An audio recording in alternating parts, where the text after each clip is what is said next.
Welcome back to R&R on Sports. And as promoted and advertised, we have only here, once again, our good friend, Brother Robert Scoop Jackson. Welcome back to R&R on Sports, my brother. What's going on? Good to see you. What's up, my brother? Good to see you all instead of just hearing. Are we good? Good to be seen, huh? This Zoom is working, right? How you been in all this stuff, man? Good. I mean, been staying quarantined, in the lab, still working, still, doing my thing. I'm good. Nothing much has changed. This has kind of actually been like, this has been my normal life, basically. I mean, I come down to the office, do what I got to do for whoever I'm doing it for. And that's usually my days. The only thing I don't do is take my wife to work every day. Okay. Because she's working time between working and working from home, and she has to go into her office like 2 times a week because she works in education. She's in education. So, school system, while the kids are not in school, schools are still functioning. Right. And when they're running in school, she still has to do that. But other than that, my life has not really been changed. Well, I bet I know something that's changed. Yeah. Content. Mm-hmm. Well, from our standpoint, yes. I guess from a sports standpoint, it has, because we don't have any live games to really talk about. Mm-hmm. But just because the current sports world in my mind is shut down doesn't mean there's not sports stories still to tell. Okay. Right. It's just, as journalists, we have to reach further, and as producers, we have to come up with different ways to flip different stories. So, and that's kind of what we've been doing. So it's and me being a storyteller that happens to be in the lane of sports and working for ESPN, that their business is not going to shut down just because live sports is shut down. Right. So being a storyteller, also being a native Chicagoan, let's talk about the story that's being told now called Last Dance. Mm-hmm. Talk about it. Tell us how you feel about it. Tell us what you think about it. Observations, whatever.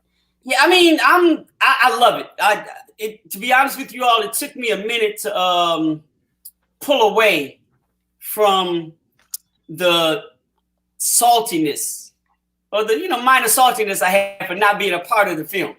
I bet you were. Well, from a different perspective, not because I thought I earned the right to really be in there. Right. But I felt that it was an ESPN project, and me being with ESPN, right. It's like, all right, I'm inside the family situation. So thought I would be pegged to, hey man, you were there, you covered this team. Right. It's an ESPN project. Shoot, you in Chicago.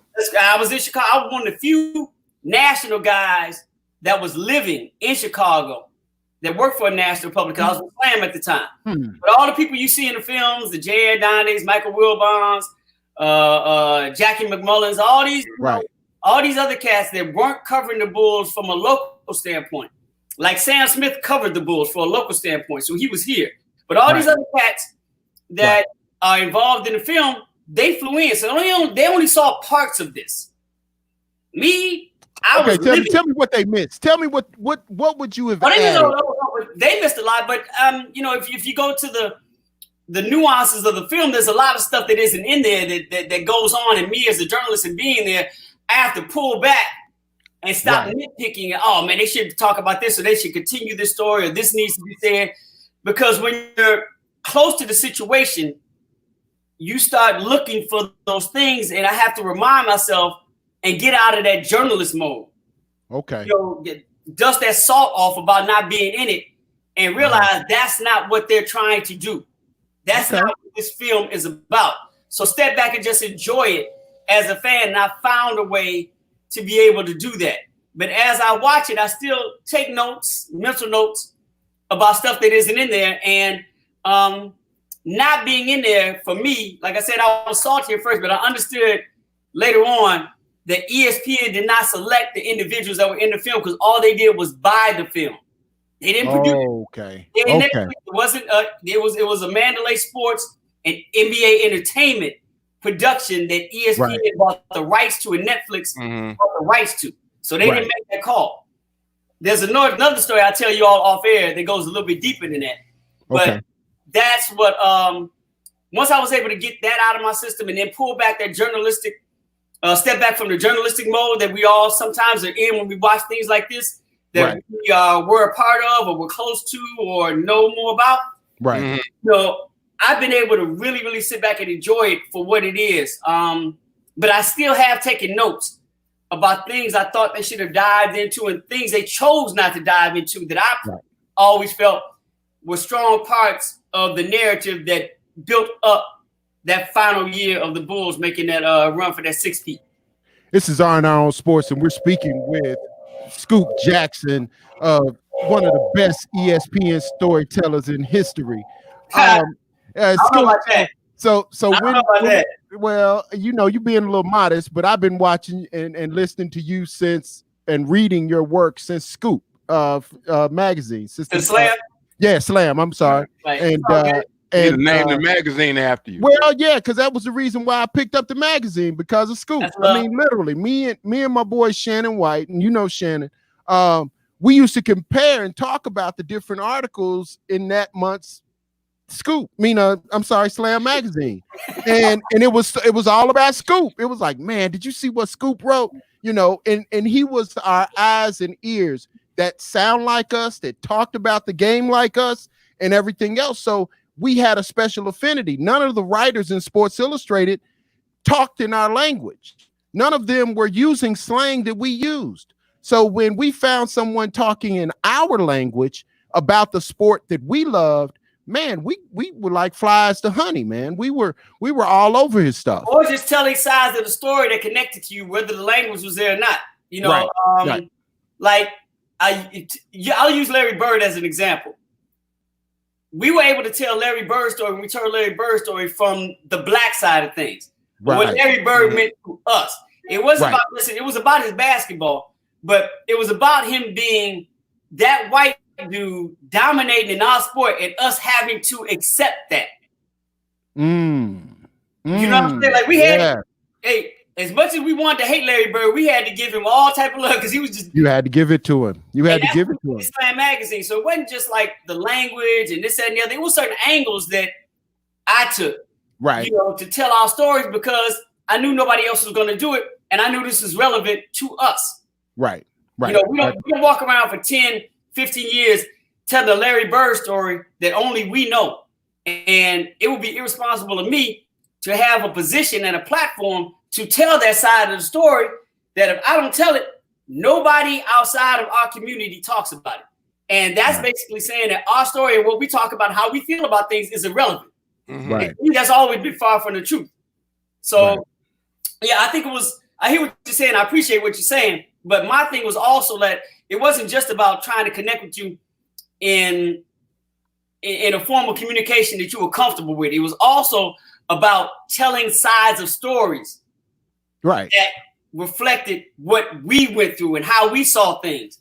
Right. That was always, you know, important. You know. Well, as always, you so much more eloquently put it than I did, and but you're right in that the stories connected. The stories connected with us. And when I look at and following up on Howard's question regarding The Last Dance,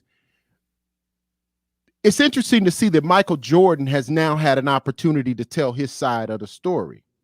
And to see him respond about Gary Payton, to see him talk about what drove him, to even know now in hindsight that we knew that there was a relationship with Kobe.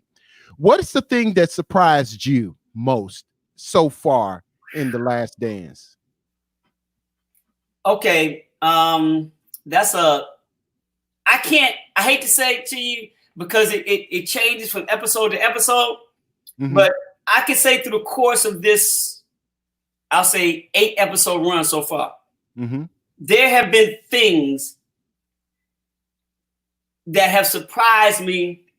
Not that I didn't know, but things surprised me that I did know, and things that have surprised me that I didn't know that are of equal value. And I can't pick out one thing that surprised me the most because if we had this conversation after the first 2 episodes, like the first 2, I would have told you the thing that surprised me the most was I had no idea how Jerry Krause got his job being the general manager of the Bulls. Oh, and wow. that was one of the things that Reinsdorf just said on the flip and didn't even think about it. But in watching the film, I'm like, wait a minute. I knew he was a scout for the White Sox, right? Right. But Jerry Reinsdorf bought the team. He said, I bought the team in 1981. Right. I bought the Bulls 4 years later, or however many years later, right? Mm-hmm. And I'm like, he said, Jerry Krause just walked into my office. Hey, man, I want the job as Bulls. I want to be your general manager. Now that you bought the Bulls. I'm like, wait a minute. Stop. How do you go from being a baseball scout in a whole nother sport with no experience running anything, but walk into this guy's office and say, I want to do this? You've jumped. That's not even a one position leap. That's a whole different thing. And then you get the job. It's called privilege. Thank you, Howard. That's exactly it. So I never knew, and that to me, that's the first thing I'm like, boy, that white privilege and white connectivity is amazing, because the first thing that came to my mind is that there's no way a brother could have done that. No way in hell. So how that happened surprised me, because I didn't know it happened like that. I didn't know it was just that simple. And then Reinsdorf was like, he had all type of people telling him not to hire this dude, but guess what? With no experience running anything at this level, coming from an entire another sport. Yep. It's not like he did anything with the basketball, with the Bulls to move his way up, say, all right, well, you at least know how, these things function inside the NBA. None of that experience. Okay. I mean, no executive experience whatsoever. And all of a sudden you walk to a man's office and say, and he gives it to you. So I say that to tell you, Larry, is that if you asked me that after episode 2, I'd have been like, that was the most surprising. But as you watch, those things get trumped. You know what I'm saying? It's like, I can tell you after episode, 3 and 4. Something else surprised. The fact that they never even really got into it was episode 2, but I watched them tell Scottie Pippen's story. Yes. About him sitting out, and I was surprised that Jordan called him selfish, but I had to now Jordan is in owner mode, not in player mode, and Jordan knew what they were doing to him. And it surprised me in the documentary, they never connected and told the full story. While they brought up Scottie's money situation, they never brought up the situation about what his money was connected to and how Tony Kukoc was always connected to Scottie's money. And Tony Kukoc, for his whole time of being a Bull, was always paid more to Scottie, even after everything Scottie did. Are you serious? Dude, you don't understand. That's what I'm saying. Sometimes you're too close to it and know things. Like, they don't tell you how Jerry Reinsdorf, as an owner, had this policy. And it wasn't a written policy. It was just a policy of him functioning as an owner, that he didn't renegotiate contracts. Right. So when Mike wanted to get renegotiated and Scottie wanted to get renegotiated, he's like, I don't do that. And he said in the film, I told Scottie not to sign that deal. There's so many things inside that are go untold, that if told would make sense. Mm-hmm. That are going untold. But I'm like, well, what? Okay, you say you told him not to sign that contract. What would you have signed him? Because it's still in your possession. Right. What are you going to do? They don't tell you that, hey, they gave him this money so they could save money for Tony Kukoc. They don't tell you that when Tony Kukoc came there, they had signed him for 1 year and got him out of that contract, which was, I think, a 5-year contract, but had something in there for him to re-sign after that 1 year. Something he didn't put in Michael or Scottie's or Horace Grant's or anybody else's contract, but they did this for Tony Kukoc. And then once they did that, gave him more money than Mike and Scottie. All right. We're going to have to go to break, Scoop, but we're going to come back on the other side of this for more a conversation about The Last Dance, as well as your new book, Game is Not a Game. The game is not a game. There you go. Back for more R&R on Sports right after this.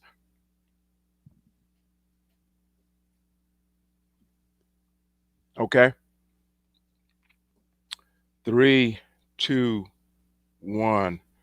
Welcome back to R&R on Sports. Back. That was weak again, Larry. You haven't been practicing, man. Don't hate on the brother, man. You know, you want me to say like a back. Or do you want me to say? No. I gotta hate on the brother when it sounds like a sister is doing it. Well, you know, it's a little creativity added on this, man. Don't be hating, man. See, that's the thing. Bro. You know, I still love you though. Okay. Back at you, sweetie. Listen. Okay, Scoop. So we're talking about The Last Dance now. Let me ask you this. But wait. Howard, let me do this real quick for you. I want to continue where I left off at. Just real quick. I want to make go. So that was saying, I was saying that if you, from different episodes, you come up with a more surprising thing as you go along. Because like one surprise thing trumps the other one.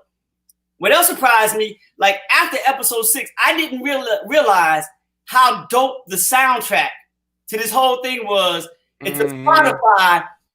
Like, I was like, oh my God. And you know, you're paying attention to it as you watch it. Right. But to have that entire soundtrack, you know, just condensed and put into like a box set. Yeah. I'm like, this may be the greatest soundtrack to really music history. Well, you know, they put Party Man. They had Party Man with Prince. Dennis Rodman. Yeah, and I was like, Dennis Rodman storytelling. I was like, whoa, I've never heard a Prince cut used like that. Exactly. You know, and I was like, man, this is really awesome. I mean, you got Wu-Tang in there twice. Yep. You got LL in there. You got Biggie in there. You got Simon and Garfunkel in there. You got Kool Moe Dee in there. You got LL. You got my man Rakim. You know, you got Queen. Yeah. Look, I hate Drake and Future's song Jumpman. But for this, I'm like, perfect. It's right. Perfect. So, it's perfect.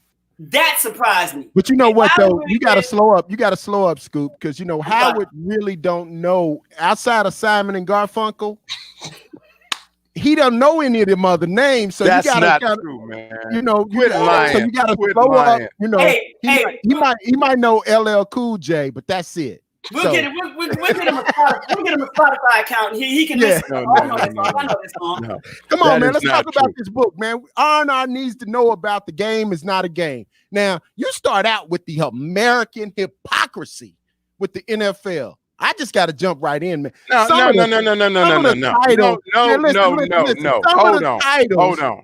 The chapters are off the chain. Listen, America, if you don't go get this book, The Game Is Not a Game by Robert Scoop Jackson, you are missing one of the most amazing tomes looking at the underbelly of professional sports. You're missing something. So go ahead, Howard. Go ahead and say what you got to say. Captain Big Head? All right, well, come on. Okay. Now, let me ask this, man. First of all, he's right. The book, for a change, he's right. The book is phenomenal. Thank you. I appreciate that. Thank you. I want to ask you, even in the introduction, if you consider yourself, well, you expressed how blessed you consider yourself to be able to do what you do for a living. Yeah. Did you start out wanting to be specifically a sports journalist, or just a journalist, or it's any kind of journalist? No, I started out just wanting to be. Because you obviously wanted to write. Yeah, that's it. But that's where it stops at. That's really where it wasn't about being a journalist. It wasn't about being a reporter. It wasn't about covering sports. It wasn't about doing anything. You know, when I made the decision that I was going to lean into writing as a profession, I literally just treated it as a craft, as I kind of do everything that I'm involved in my life. I believe there's a science and an art to everything. And our responsibility, if we're going to be a part of that genre, is that we have to create at the highest level. And once I figured out that writing was going to be a lane that I was going to like be in, I really and honestly wanted to be, I don't want to overstate this, but I wanted to be the best that I could possibly be. I kind of took on that Jordan mentality without being a psychopath that Jordan is with winning, about trying to reach a certain level with what I was doing. So I wanted to, and I knew trying to reach things as a writer that I knew I couldn't get to, but that was always my goal, to see what I could get out of myself as a writer. So it wasn't about journalism, but I wanted to contribute to writing. and have the same impact in this art form as Stevie Wonder did to music, as Denzel has done with acting, as Basquiat did with art, as Spike Lee has done with film. Okay. You know, you look at various individuals who we hold in high esteem because of where they've been able to take their art form. Me, when I decided that's always been it, but that was my initial, motive. Once I decided that I was going to write. So it really wasn't about journalism at all. I didn't know what form to write now. I didn't know if I was going to be writing books as an author. I didn't know if I was going to be a copywriter writing commercials. I didn't know if I was, I didn't know if I was going to be a political reporter. I had no idea what I was going to wind up doing. I didn't know if I was going to be a columnist. I had no idea, but I knew I was going to, try to build a career off of putting words together. And in my mind, like, look, I got 26 letters. I got to flip them motherfuckers the best way I can. And that's seriously, and that's really all it is. And I've tried to keep that going on for the last 25 years and see what comes out. So that's really it. This is Don Arnold Sports, and we're speaking with Scoop Jackson of ESPN. Go ahead, Howard. Did he step all over your toes, Howard? Did he just step all over your toes? That's all right. He just branded. He had to do that. But I want to finish branding your book. The name of it is "The Game Is Not a Game," and the tagline of it goes, "The Power, Protest, and Politics of American Sports." That is powerful in and of itself. Talk about that and how significant and important that it was that your book deal with the power, the protest, and the politics of American sports. Well, I've been at ESPN now for a little over 15 years.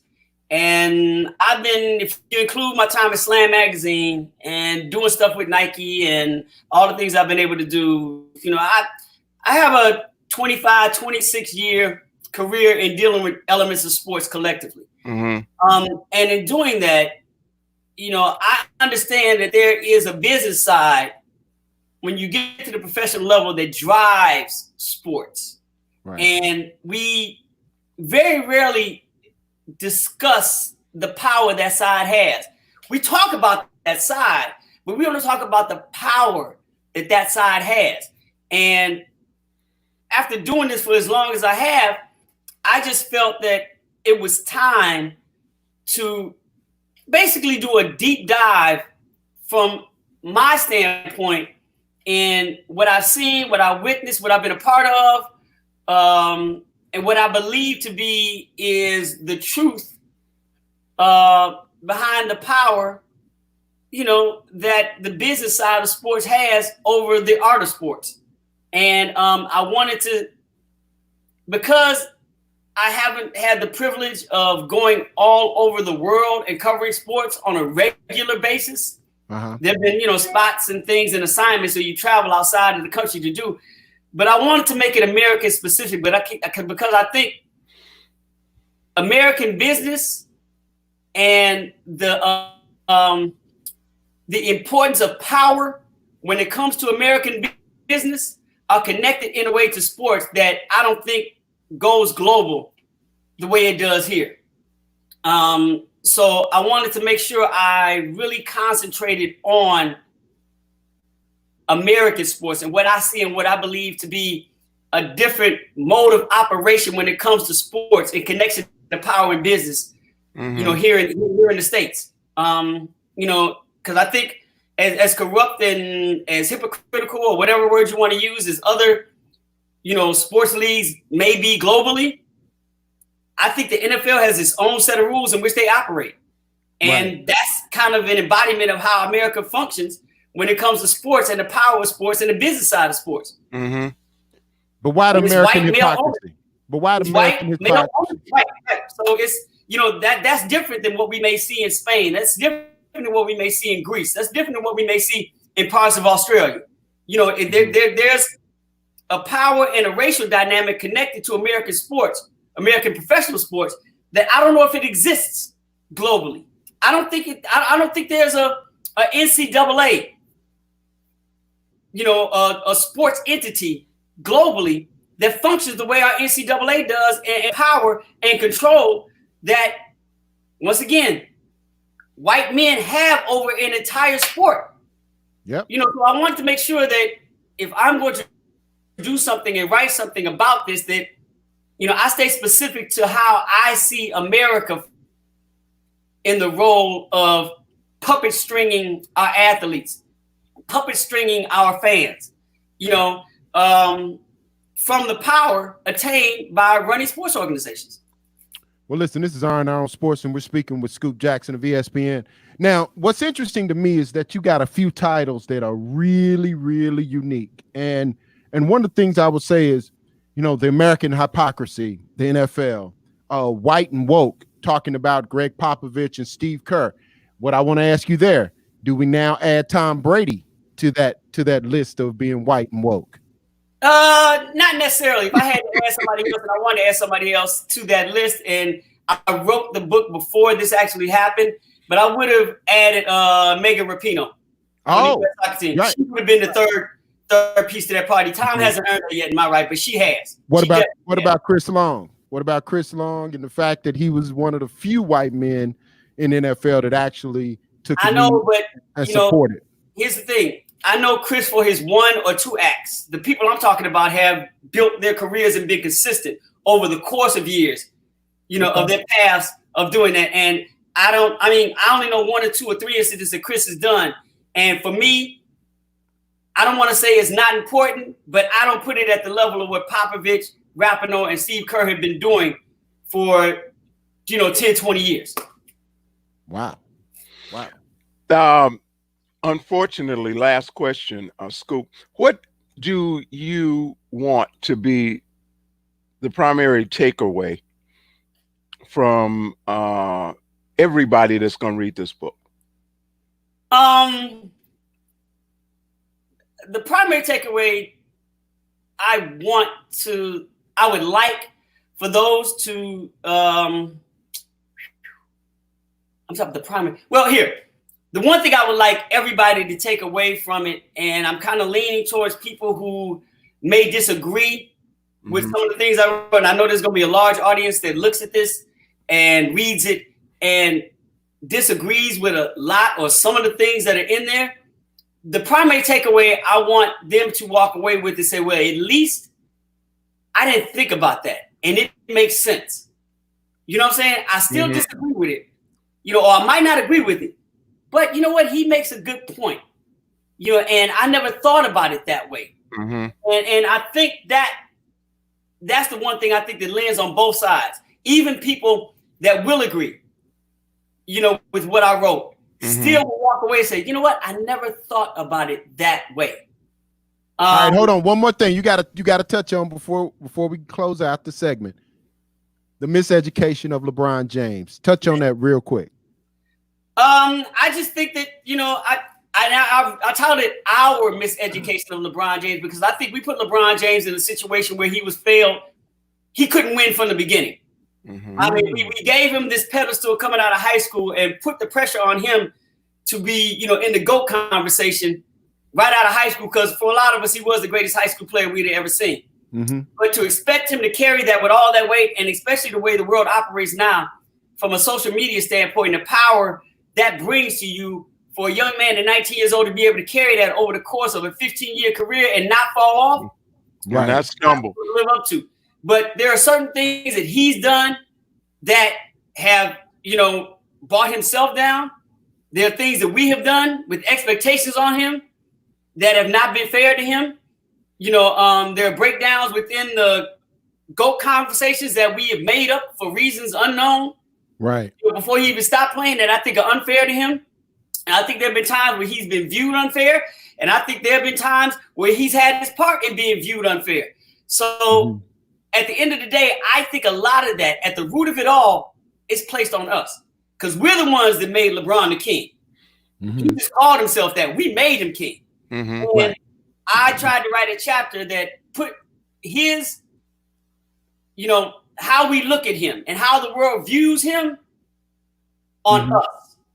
not on him. And that's why I call it our miseducation, because we miseducated ourselves on who we wanted him to be, because we didn't really give him a fair shot to go into anything. We put him in a position to only fail. The fact that he succeeded to this point is amazing to me.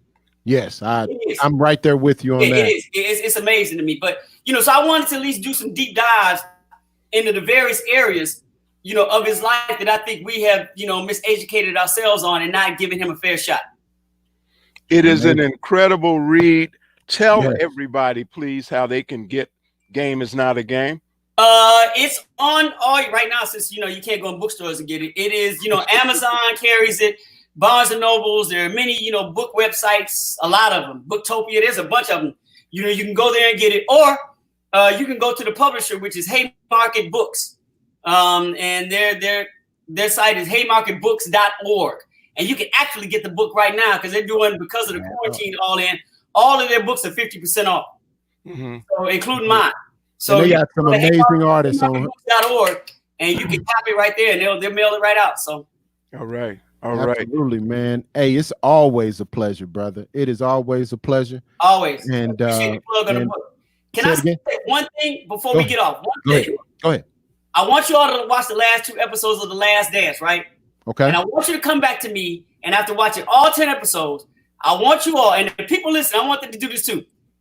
Ask this question. Why did they not dive into the reason Jerry Krause didn't want Phil Jackson to come back? It's amazing to me to watch this. They're never answering that question. They never have answered all that they talking about how Jerry Krause didn't want him here. They never say, hey, you know what? Why doesn't he want him here? I'm trying to figure out how you blow up a dynasty. I know why, but it's amazing to me watching the documentary how they didn't dive into that. Oh. All right. Wow. All right. So I gotta call Scoop after we get off, man. So just hold tight. I gotta find out why. Thank you, Scoop. We appreciate you being here with us. Appreciate y'all, man. Thank you. And we'll be back for more R&R on Sports right after this.